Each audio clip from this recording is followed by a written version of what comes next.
Hai. Ketemu lagi di Toys Vlognya para content creator. Kali ini kita akan membahas beberapa fakta unik dari permainan Monopoly.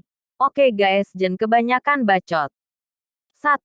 Awalnya bernama The Landlord's Game. Di akhir tahun 1800-an, sesosok wanita muda bernama Elizabeth Maggie Lizzie dikenalkan dengan tulisan Henry George oleh ayahnya. Ia pun mempelajari buku berjudul Progress and Poverty karya ekonom politik tersebut. Lalu, ia berkolaborasi dengan kawannya di komunitas Brentwood, Maryland, dan menciptakan The Landlord's Game. Dilansir laman henrygeorge.org, Lizzie menjelaskan bahwa permainan ini akan menjadi demonstrasi praktis dari sistem perampasan tanah dengan semua hasil dan konsekuensinya. Kemudian, ia mengajukan permohonan paten dan diberikan pada tanggal 5 Januari tahun 1904. The Landlord's Game diharapkan menjadi cara menjelaskan bagaimana sistem ekonomi politik Henry George bekerja di kehidupan nyata. 2. Edisi baru The Landlord's Game muncul dengan beberapa perubahan. Di tahun 1906, Lizzie pindah ke Chicago, Illinois, lalu bertemu Albert Phillips dan menikah di tahun 1910. Lalu, Lizzie dan pengikut Henry George lainnya bersama-sama mendirikan Economic Game Company of New York. Kemudian, Lizzie dan suaminya pindah ke Clarendon, Virginia, dan mematenkan edisi terbaru The Landlord's Game di tahun 1924. Edisi baru ini diterbitkan oleh Ad Game Company dan muncul pada tahun 1932. Versi terbaru The Landlord's Game memiliki perubahan pada tampilan papan dan menyertakan nama jalan. Selain itu, ada seperangkat aturan baru yang berkaitan dengan nama permainan tersebut, yakni Prosperity atau kemakmuran. 3. Kemudian, berganti nama menjadi Monopoly. Tokoh publik pun turut memainkan The Landlord's Game. Salah satunya adalah Scott Nearing, anggota Departemen Ekonomi di University of Pennsylvania, yang menggunakan permainan ini untuk pengajaran. Scott memainkan The Landlord's Game dengan saudaranya, Guy Nearing. Saat memainkan permainan, mereka mengubah aturan.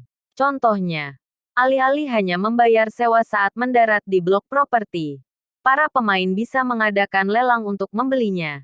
Dilansir henrygeorge.org. Tak hanya itu, mereka juga membuat papan permainan mereka sendiri dan mengganti properti yang ditentukan Lizzie dengan properti di kota atau negara bagian mereka sendiri. Yang lebih revolusioner, mereka mengubah judul permainan menjadi Monopoly Lelang, kemudian disingkat menjadi Monopoly saja.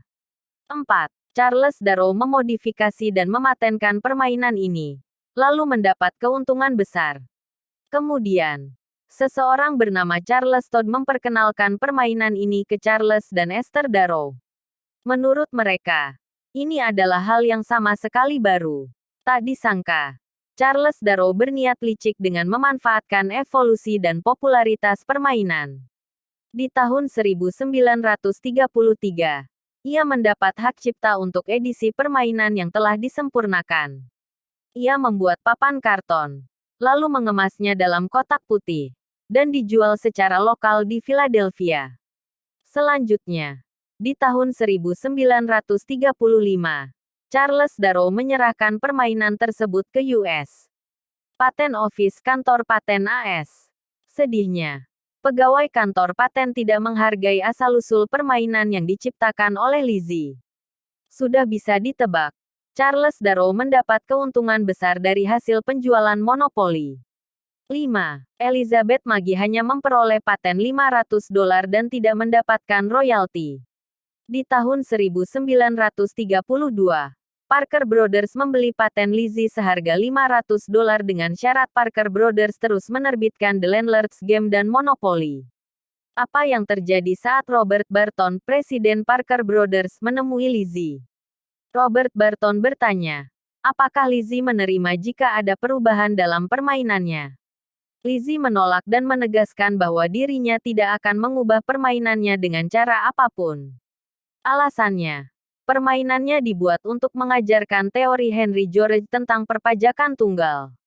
Dalam wawancara dengan The Washington Star pada Januari tahun 1936, ia tidak mempermasalahkan hanya menerima paten $500 dan tidak pernah mendapat royalti. Lizzie sudah cukup puas selama gagasan Henry George tersebar lewat permainannya. 6. Penjualan edisi ketiga The Landlord's Game tidak terlalu menggembirakan. Di tahun 1939, Parker Brothers menerbitkan edisi ketiga The Landlord's Game. Namun, perusahaan tidak melakukan apapun untuk mempromosikannya. Alhasil, permainan segera ditarik dari toko dan menghancurkan hampir setiap salinan yang tidak terjual. Sesuai kesepakatan dengan Lizzie, permainan ini punya dua perangkat aturan. Tetapi, hanya aturan dari Parker Brothers yang dijual bersama permainan tersebut. Jika pembeli ingin mendapatkan aturan alternatif, mereka harus menghubungi Lizzie langsung. 7. Elizabeth Maggie kurang mendapatkan penghargaan dan kredit sebagai penemu. Bukan hanya itu yang membuat Lizzie kecewa. Dua permainan lain yang ia ciptakan untuk Parker Brothers, Kingsman dan Bargain Day, menerima sedikit publisitas dan pamornya meredup. Sampai akhir hayatnya, Lizzie kurang mendapat penghargaan dan kredit atas temuannya. Ia meninggal di tahun 1948 tanpa keturunan. Selain itu, obituari dan nisannya tidak menyebutkan penemuannya semasa hidup. Yang lebih menyedihkan, pekerjaan terakhirnya adalah di kantor pendidikan AS dan rekan-rekannya mengenal Lizzie sebagai juru ketik tua yang berbicara tentang menciptakan permainan. Laman The Guardian menjelaskan. Bahkan, Hasbro, di mana Parker Brothers menjadi anak perusahaannya, masih meremehkan status Lizzie. Di situs web Hasbro pada tahun 2015, mereka membuat garis waktu sejarah permainan dimulai di tahun 1935. Padahal, Lizzie telah membuat The Landlord's Game jauh sebelum itu. Nah, itulah sepintas sejarah mengenai permainan board game populer, Monopoly. Ternyata, panjang juga ya kisahnya.